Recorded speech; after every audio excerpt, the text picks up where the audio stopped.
સુરત હજીરામાં આવેલા Arcelor મિત્તલના steel પ્લાન્ટમાં નવા વર્ષની પૂર્વ સંધ્યાએ સર્જાયેલી આગની દુર્ઘટનામાં 4 કામદારોના મોત નીપજ્યા હતા। મંગળવારે 31 ડિસેમ્બર 2024ની સાંજે 6 વાગ્યાના અરસામાં આ દુર્ઘટના બની હોવા છતાં મૃતકોના પરિવારજનોને મોડી રાત્રે જાણ કરવામાં આવી હોવાનો આક્ષેપ કરાયો છે। પોલીસને પણ દુર્ઘટના સર્જાયાના એકાદ કલાક બાદ જાણ કરવામાં આવતા સવાલો ઉઠ્યા છે।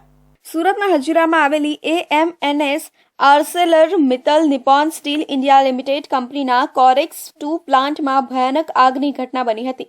આ સમયે નજીકમાં કામ કરી રહેલા 5 કામદારો ગંભીર રીતે દાઝી ગયા હતા, જેમાં ધવલ પટેલ, ગણેશ પટેલ, જિગ્નેશ પારેખ અને સંદીપ પટેલ નામના 4 કામદારોના ઘટના સ્થળે જ મોત નીપજ્યા હતા, જ્યારે એક કામદારને સારવાર માટે ખસેડવામાં આવ્યો હોવાનું જાણવા મળ્યું છે। હજીરામાં આવેલા સ્ટીલ પ્લાન્ટમાં મંગળવાર 31 ડિસેમ્બર 2024ની સાંજે 6 વાગ્યાના અરસામાં બનાવ બન્યો હતો।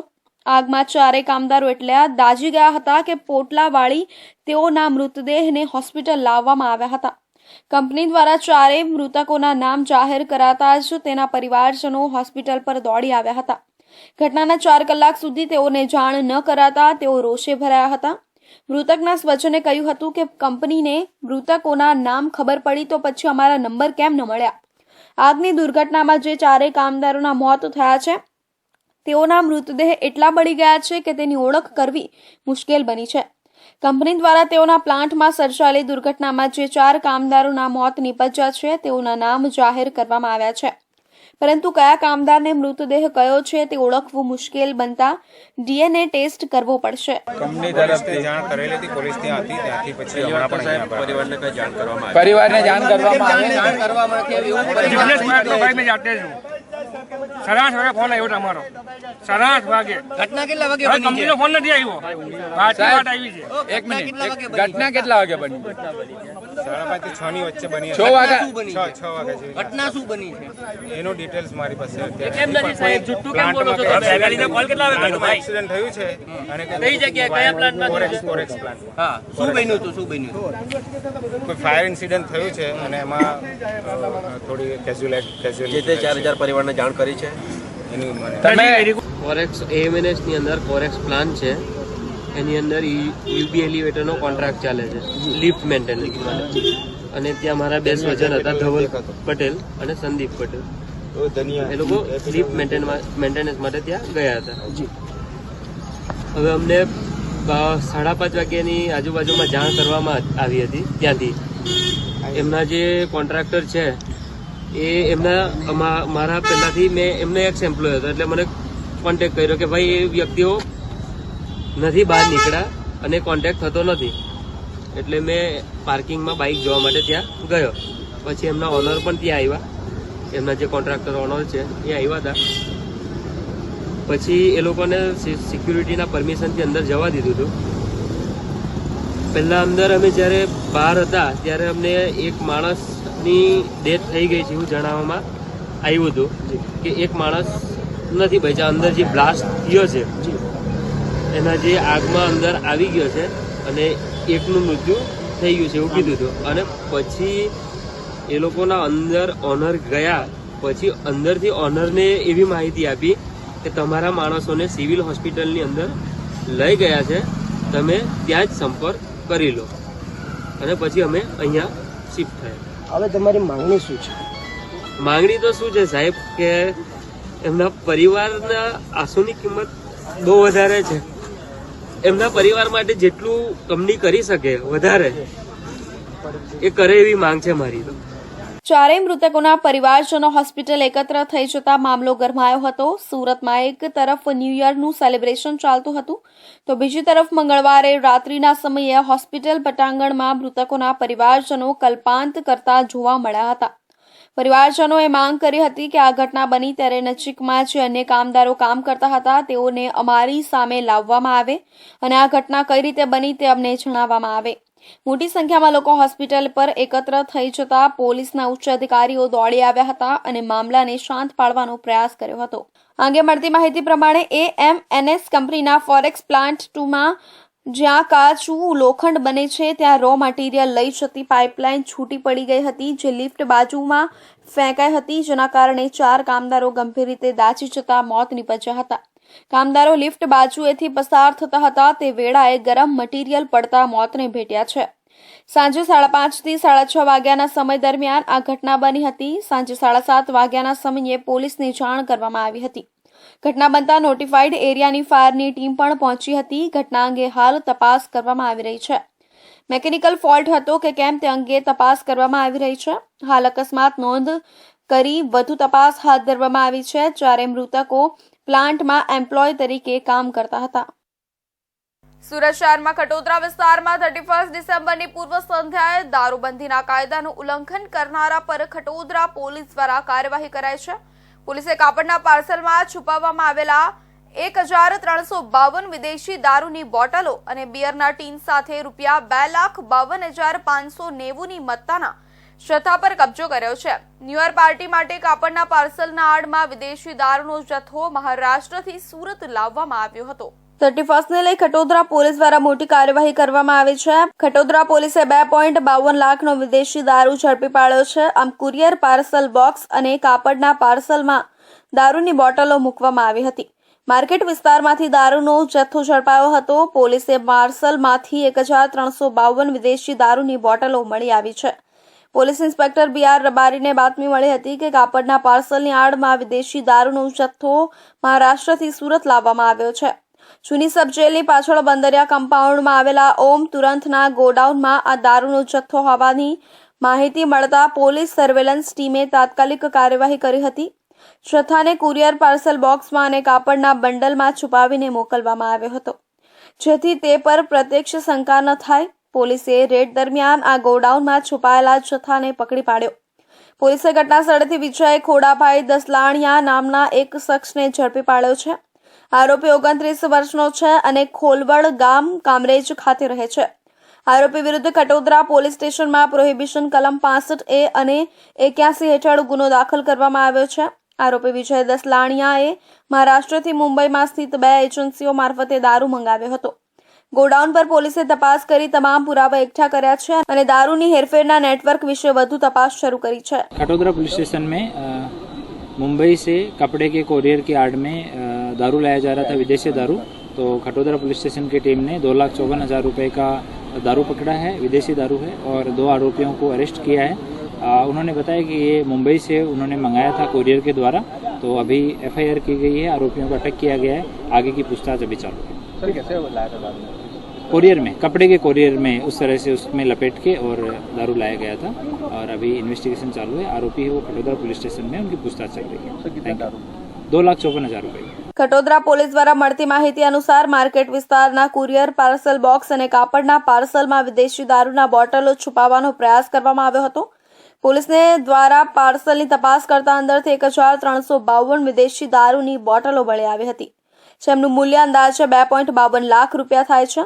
આ કાર્યવાહી દરમિયાન પોલીસને એક શંકાસ્પદ વ્યક્તિને પકડીને વધુ તપાસ આરંભી છે. આ દારૂના કન્ટેનર માટે માલખાનામાં વિદેશી દારૂનો ધંધો ચલાવતો હોવાનું અનુમાન પોલીસને છે.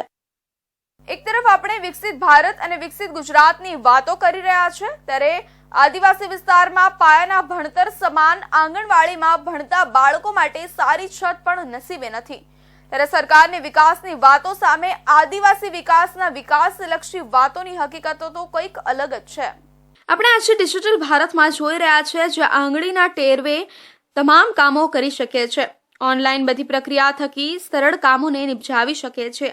ત્યારે નવાઈ લાગશે કે વિકસિત ગુજરાતના આ દ્રશ્યો તાપી જિલ્લાના છે, જેમાં વ્યારા તાલુકાના ચીખલી ગામમાં ઘણા વર્ષથી આંગણવાડી કેન્દ્રો અને જોખમી હાલતમાં હોવાના કારણે બાળકોને ભણવા માટે સારી છત પણ નથી અને બાળકો ગ્રામ પંચાયતના જર્જરિત પંચાયત હોલનો સહારો લઈ છેલ્લા 3 વર્ષ અભ્યાસ કરી રહ્યા છે, જેમાં સ્થાન પર નથી કોઈ પીવા માટે પાણી કે કોઈ વ્યવસ્થા નથી બેસવા માટે. આમ સારી જગ્યા બાળકોને ભણાવવા માટે બોર્ડનું વ્યવસ્થિત સ્થાન પણ નથી અને બાળકોનો શારીરિક વિકાસ થાય તે લક્ષીને આપવામાં આવેલા પ્રદક્ષિણી ચાર્ટ પણ વેરવિખેર અવસ્થામાં જોવા મળ્યા હતા. મારા ગામમાં આંગણવાડીના મુદ્દે અમે સરકારને વિનંતી કરીએ છીએ અમારા ગામમાં છેલ્લા 3 વર્ષથી કોમ્યુનિટી હોલમાં નાના બાળકોને અમે અહીંયા પાછળની સાઈડે દેખાય છે એમાં બેસાડીએ છીએ. અમે વારંવાર રજૂઆત કરી છે અને ગામ લોકોની ગ્રામસભામાં બી રજૂઆત હોય છે. આંગણવાડીના જગ્યા પર સ્થળ પર ચકાસણી કરી એ લોકો સર્વે કરી ગયા છે, પણ હજુ સુધી અમને વર્ક ઓર્ડર કે વહીવટી મળી નથી, જેના લીધે આંગણવાડીના બાળકો હેરાન થાય છે અને વાલીઓની વારંવાર ફરિયાદ રહે છે. જેથી અમારી સરકારને એ જ વિનંતી છે કે વહેલી તકે આંગણવાડીના નવા મકાનો બની જાય અને આ બાળકોને વ્યવસ્થિત બેસાડી શકીએ. જેમાં આ સ્થિતિમાં શું આપણું આવનાર ભવિષ્ય સારી રીતે ભણી શકશે? જો પાયાની ભણતરની જ સ્થિતિ જો કથળતી જોવા મળે તો આ બાળકો ભવિષ્યમાં શું ભણશે તે પણ એક ચિંતાનો વિષય છે.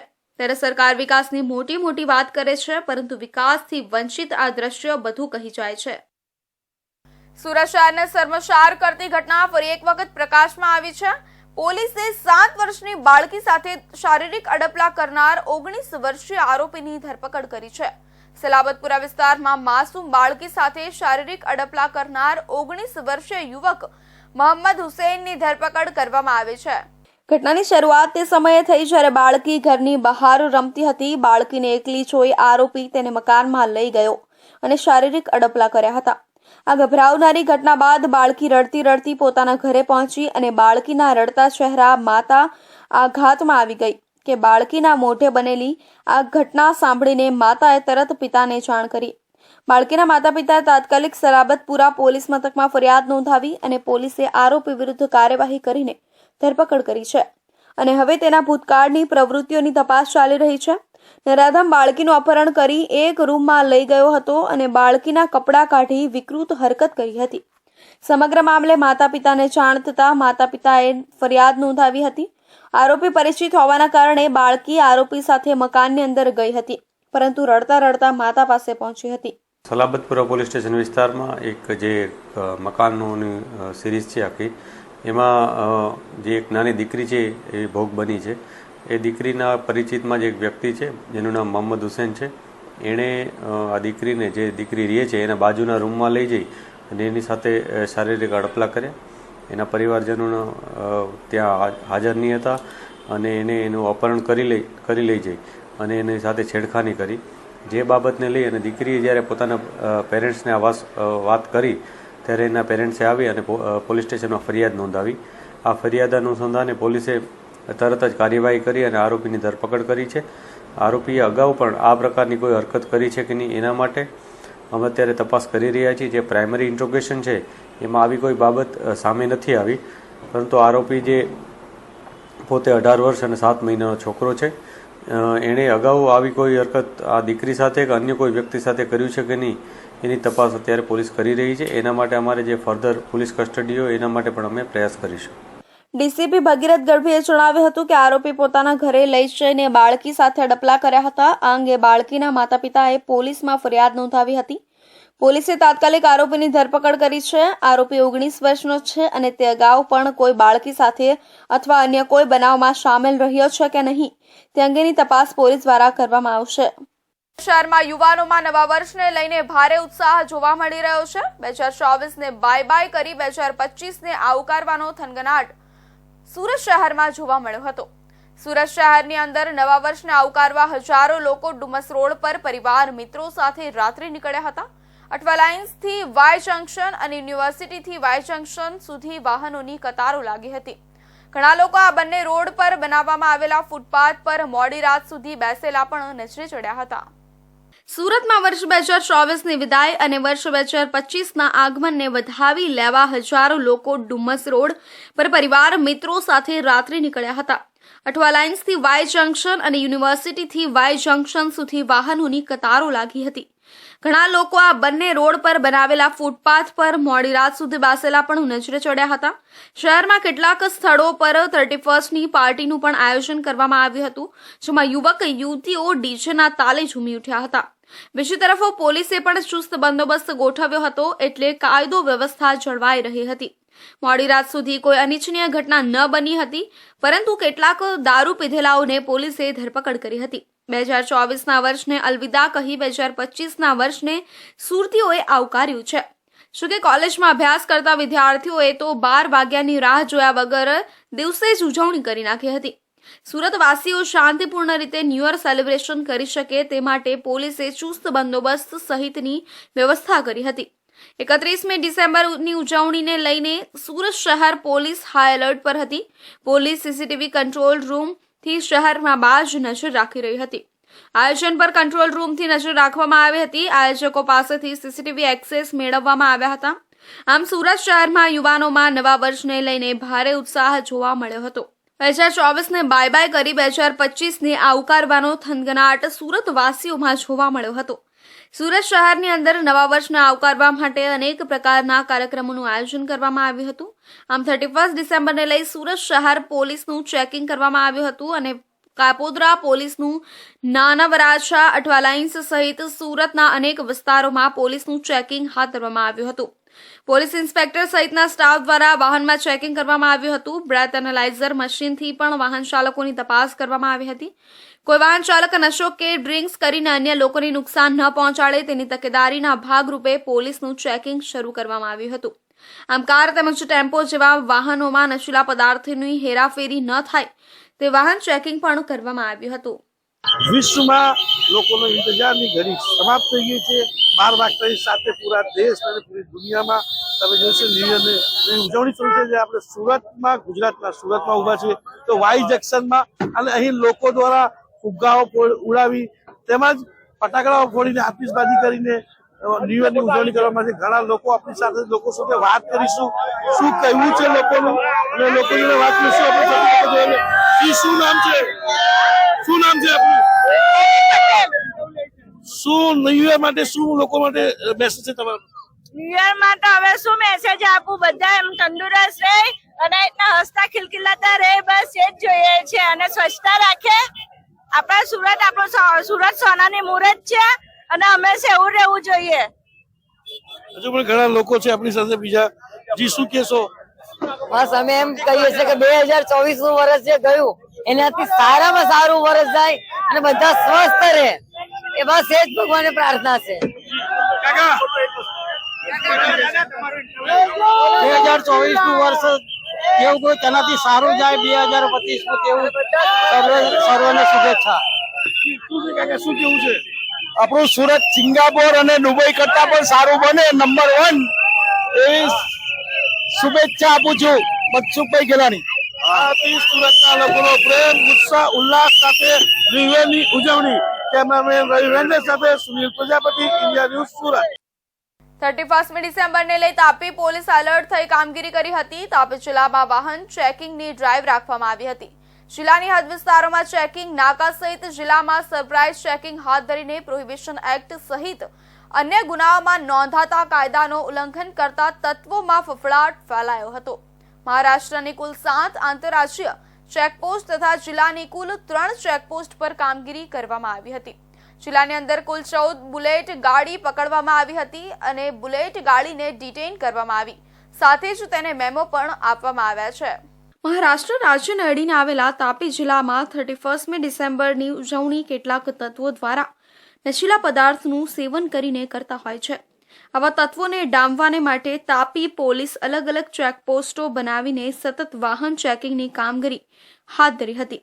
સાથે મર્યાદા કરતા વધુ અવાજ ધરાવતી બુલેટ મોટરસાયકલને પણ ડિટેઇન કરી આવા તત્વો વિરુદ્ધ કાયદેસરની કાર્યવાહી હાથ ધરી હતી અને હજારો રૂપિયાનો દંડ વસૂલાત કરતા ગેરકાયદેસર પ્રવૃત્તિ કરતા ઈસમોમાં ફફડાટ ફેલાયો હતો. વેરા પોલીસે 31 ડિસેમ્બરના રોજ નશાખોરોની સાથે વિદેશી દારૂને પકડવા એક્શન પ્લાન ઘડી નાખ્યો હતો. વેરા પોલીસ કર્મચારીઓ એલર્ટ થઈ 2 દિવસથી ચેકિંગ ચાલુ કર્યું હતું, જેમાં દારૂના નશામાં ફરતા 16 જેટલા વ્યક્તિઓ વિરુદ્ધ કેસ કરાયો હતો. જ્યારે ડ્રંક એન્ડ ડ્રાઈવમાં 17 જેટલા વ્યક્તિઓ વિરુદ્ધ કેસ કરાયો. નવા વર્ષની ઉજવણીમાં વિદેશી દારૂ ગુજરાતમાં ન પ્રવેશે એ માટે પોલીસે ચાંપતો બંદોબસ્ત ઠેર ઠેર ગોઠવી દીધો હતો. વ્યારાના ફાર્મ હાઉસો, વાહનો ચેકિંગ સાથે બ્રીથ એનાલાઇઝર દ્વારા દારૂડિયાઓને ચકાસણી કરાઈ હતી. વ્યારાનગર ખાતે વ્યારા પીઆઈ NS ચૌહાણ દ્વારા એક્શન પ્લાન બનાવીને ઉનાઈ નાકા, મિશન નાકા, જનક 3 રસ્તા સહિત વિવિધ સ્થળોએ વાહન ચેકિંગ હાથ ધરી હતી. વ્યારા પોલીસે 30 અને 31 ડિસેમ્બરની સંધ્યાએ પણ કડક કામગીરી હાથ ધરી હતી. એમાં 29, 30 અને 31 તારીખના સાંજ સુધીમાં દારૂના નશામાં ફરતા 16 જેટલા વ્યક્તિઓ વિરુદ્ધ કેસ કરાયો હતો, જ્યારે ડ્રંક એન્ડ ડ્રાઈવમાં 17 વ્યક્તિઓ વિરુદ્ધ કેસ કરાયો હતો. આમ તાપી જિલ્લામાં વાહન ચેકિંગની ડ્રાઈવમાં કુલ 124 જેટલા કેસ કરાયા હતા અને મહારાષ્ટ્રની કુલ 7 આંતરરાજ્ય ચેકપોસ્ટ તથા જિલ્લાની કુલ 3 ચેકપોસ્ટ પર કામગીરી કરવામાં આવી હતી. જિલ્લાની અંદર કુલ 14 બુલેટ ગાડી પકડવામાં આવી હતી અને બુલેટ ગાડીને ડિટેઇન કરવામાં આવી. સાથે જ તેને મેમો પણ આપવામાં આવ્યા હતા. ગઈકાલ તારીખ 31 ડિસેમ્બર 2024ના રોજ તાપી જિલ્લા પોલીસ દ્વારા વાહન ચેકિંગની ડ્રાઈવ રાખવામાં આવેલી અને આ જે સ્પેશિયલ ડ્રાઈવ છે એ સ્પેશિયલ ડ્રાઈવ દરમિયાન MV Act 207 મુજબ કુલ 18 વાહનો, MV Act 185 મુજબ જે પીધેલાના કેસો કરવામાં આવે છે એ 41 તથા પ્રોહિબિશનના પીધેલાના કેસો 48 તથા પ્રોહિબિશનના કબજાના કેસો કુલ 17 તાપી જિલ્લા પોલીસ દ્વારા કરવામાં આવેલ છે. સ્પેશિયલ ડ્રાઈવ દરમિયાન અત્રેના રાજ્યને અડીને આવેલી મહારાષ્ટ્રની કુલ 7 આંતરરાજ્ય ચેકપોસ્ટ તથા જિલ્લાની કુલ 3 ચેકપોસ્ટ ઉપર આ કામગીરી કરવામાં આવેલ છે. આ ટોટલ અત્રેના જિલ્લામાં 14 બુલેટ પકડવામાં આવેલી છે. એ બુલેટો ડિટેન કરવામાં આવેલી છે અને એ જે અવાજ કરતા હતા જુદા જુદા પ્રકારના એ અવાજ કરવાના કારણે એમને 207 મુજબ ડિટેન કરવામાં આવેલ છે અને એને મેમો પણ આપવામાં આવેલા છે. વ્યારાનગર ખાતે તમામ ફાર્મ હાઉસ સહિત તમામ માર્ગો પર ચેકિંગ હાથ ધરાયું હતું. વ્યારા વિવિધ સ્થળોએ બ્રેથ એનાલાઇઝર દ્વારા ચેકિંગ કરાયું હતું. આ વ્યારા ખાતે 1 PI, 2 PSI અને 32 પોલીસ કર્મી, 10 હોમગાર્ડ, 3 PCR, TRB અને 20 મહારાષ્ટ્ર તરફથી આવતા તમામ વાહનો પર બાજ નજર રાખી 31 ડિસેમ્બરની ઉજવણી કરી આવતા નશાખોર તત્વોનો નશો ઉતારવા પોલીસ ખડે પગે તૈનાત હતી. 31 ડિસેમ્બરે રાત્રિએ સમગ્ર દેશભરમાં 2024ને વિદાય આપીને 2025નું ભવ્ય સ્વાગત કરવામાં આવ્યું હતું. ત્યારે દાનહમાં નવા વર્ષની ઉજવણીની ભવ્યતા જોવા જેવી હતી. દાનહની વિવિધ રિસોર્ટ પર મોટી સંખ્યામાં લોકો એકત્રિત થયા હતા. લોકો એકમેકને નવા વર્ષની શુભેચ્છા પાઠવી રહ્યા હતા અને 2025 માટે નવી આશાઓ સાથે ઉજવણી કરી રહ્યા હતા. 31 ડિસેમ્બર રાત્રિએ સમગ્ર દેશભરમાં 2024ને વિદાય આપીને 2025નું ભવ્ય સ્વાગત કરવામાં આવ્યું હતું. રાત્રિના 12 વાગ્યા એટલે લોકોમાં આનંદ અને ઉલ્લાસનો માહોલ છવાઈ ગયો હતો. લોકોએ ડીજે નાઇટ્સ, સાંસ્કૃતિક કાર્યક્રમો અને આતશબાજી સાથે ઉજવણી કરતા નજરે પડ્યા હતા. રાજ્યમાં ઠેર ઠેર નવા વર્ષના વધામણા કરવા લોકોમાં ભારે ઉત્સાહ જોવા મળ્યો હતો. ત્યારે નવા કેલેન્ડર વર્ષ 2025નું ઉત્સાહભેર સ્વાગત કરવા માટે અમદાવાદ, રાજકોટ, સુરત, સેલવાસ, વડોદરા, જામનગર સહિત વિવિધ જિલ્લાઓમાં ઉજવણી કાર્યક્રમનું આયોજન કરવામાં આવ્યું હતું. દાનહમાં નવા વર્ષની ઉજવણીની ભવ્યતા જોવા જેવી હતી. દાનહની વિવિધ રિસોર્ટ પર મોટી સંખ્યામાં એકત્રિત લોકો થયા હતા અને લોકો એકમેકને નવા વર્ષની શુભેચ્છા પાઠવી રહ્યા હતા અને 2025 માટે નવી આશાઓ સાથે ઉજવણી કરી રહ્યા હતા. હોટેલ્સ અને રેસ્ટોરન્ટમાં ખાસ પાર્ટીઓનું આયોજન કરવામાં આવ્યું હતું, જ્યાં પરિવારો અને મિત્રોએ સ્વાદિષ્ટ ભોજન અને સંગીતનો આનંદ માણ્યો હતો. પ્રશાસન તરફથી સુરક્ષા માટે પૂરતો બંદોબસ્ત કરવામાં આવ્યો હતો અને પોલીસ અને ટ્રાફિક વિભાગે ભીડને નિયંત્રિત કરવા અને લોકોની સુરક્ષા સુનિશ્ચિત કરવા માટે ખાસ વ્યવસ્થા કરી હતી. 2025નું સ્વાગત નવી ઉર્જા, નવી આશાઓ અને નવા સંકલ્પો સાથે કરવામાં આવી હતી. લોકોએ આ વિશેષ ક્ષણને તેમના પરિવાર અને મિત્રો સાથે યાદગાર બનાવી હતી. યુથ ફોર ગુજરાતના પ્રમુખ જિગ્નેશ પાટીલ દ્વારા નવી સિવિલ હોસ્પિટલના કેન્સર બિલ્ડિંગ ખાતે વોર્ડમાં દાખલ દર્દીઓને બ્લેન્કેટ વિતરણ કરવામાં આવ્યું હતું અને ભગવદ્ ગીતા આપવામાં આવી હતી. જિગ્નેશ પાટીલે બ્લેન્કેટ અને ભગવદ્ ગીતા આપી વડીલોના આશીર્વાદ મેળવી નવું વર્ષ 2025ની શરૂઆત કરી હતી. જિગ્નેશ પાટીલે કહ્યું કે કેન્સરના દર્દીઓ તણાવ અને મુશ્કેલીઓમાંથી બહાર આવી સ્વસ્થ થાય તે જ નવા વર્ષની ઉજવણી. લોકો અનેકવિધ સેવાકીય તેમજ મનોરંજક પ્રવૃત્તિઓ સાથે નવા વર્ષ 2025ને વધાવવા માટે ઉજવણી કરી છે. ત્યારે યુથ ફોર ગુજરાતના પ્રમુખ જિગ્નેશ પાટીલે નવી સિવિલ હોસ્પિટલ ખાતે કેન્સર અને હાડકા વિભાગના પથારી વર્ષ 151 ગરીબ દર્દીઓને બ્લેન્કેટ અને ભગવદ્ ગીતાનું વિતરણ કર્યું હતું. કેન્સર જેવા ગંભીર રોગોના દર્દીઓને મનની શાંતિ મળે અને ભારતીય સંસ્કૃતિની ઉદાત્ત ભાવના જાગૃત થાય તેવા આશયથી શ્રીમદ ભગવદ્ ગીતા અર્પણ કરાઈ હતી. જ્યારે શહેરની બ્લડ બેંકોને રક્તની જરૂરિયાત પડે ત્યારે ટીમ દ્વારા તત્કાલ રક્તદાન કેમ્પો યોજીને રક્ત પૂરું પાડે છે. ઉપરાંત રૂબરૂ જઈને રક્ત અર્પણ કરવાનું સેવા કાર્ય કરે છે. ભિક્ષુક બાળકોને શિક્ષણ આપવાનું કાર્ય પણ ટીમના સભ્યો સાથે મળીને કરે છે. ટીમ દ્વારા રાજ્યમાં કોવિડ રેલ જેવી આફતો સમયે યુથ ફોર ગુજરાતની ટીમ દ્વારા જરૂરી મદદ પહોંચાડવામાં મહત્વની કામગીરી કરવામાં આવી હતી. કોરોના કાળમાં પણ વ્હીલચેર, વોકર, ટોયલેટ ચેર પણ પૂરા પાડવામાં આવ્યા હતા. ટીમના સભ્યો દ્વારા પ્લાઝમાની જરૂરિયાત સમયે તત્કાલ પ્લાઝમા પૂરા પાડવામાં આવે છે. ગરીબ દર્દીઓને દવા, આર્થિક સહાય અને દર વર્ષે પોતાનો જન્મદિવસ સેવાકીય પ્રવૃત્તિઓ કરી ઉજવણી કરે છે. આજે 9 વર્ષ છે અને સુરત સિવિલ હોસ્પિટલમાં આજે જેટલા પણ કીમોથેરાપી લેવાવાળા પેશન્ટ છે એમના માટે ભગવદ્ ગીતા અને ઠંડી છે એટલે બ્લેન્કેટનું વિતરણ કરવામાં આવ્યું છે. આપણે જાણીએ છીએ કે જ્યારે આપણે કેન્સર ડિટેક્ટ થાય તો આખું પરિવાર તણાવમાં આવી જાય છે અને આ તણાવથી પેશન્ટને દૂર રાખવા માટે જ અહીં આજે યુથ ફોર ગુજરાત દ્વારા ભગવદ્ ગીતાનું વિતરણ કરવામાં આવ્યું છે. હું સૌ પેશન્ટને પણ કહીશ કે ઘણા લોકો અહીંયા આવતા હશે, ફ્રૂટ વિતરણ કરતા હશે, બ્લેન્કેટ વિતરણ કરતા હશે, બુક વિતરણ કરતા હશે, પણ એ બુક ફક્ત સાઇટ પર નહીં મૂકી રાખો, પણ એ બુકને ખોલીને વાંચો તો તમને હજુ અંદરથી ઉર્જા આવશે. આજે 2025નો પહેલો દિવસ પણ છે. હું મારા સૌ સુરતવાસીઓને યુથ ફોર ગુજરાત તરફથી નવા વર્ષની ખૂબ ખૂબ શુભકામના પાઠવું છું. આ પ્રસંગે લાયન્સ કેર વિભાગ ખાતે ડોક્ટર સંજય નંદેશ્વર, નર્સિંગ કાઉન્સિલના ઉપપ્રમુખ ઇકબાલ કડીવાલા, નર્સિંગ એસોસિએશનના નિલેશ લાઠિયા તથા ગણપત પટેલ, જનમંગલ કલ્યાણ ટ્રસ્ટના પ્રમુખ અવધેશ મિશ્રા તથા તેમની ટીમ ઉપસ્થિત રહ્યા હતા. તો આ હતા અત્યાર સુધીના મહત્વના સમાચાર. નવા સમાચારો માટે જોતા રહેજો ઇન્ડિયા ન્યૂઝ ગુજરાત.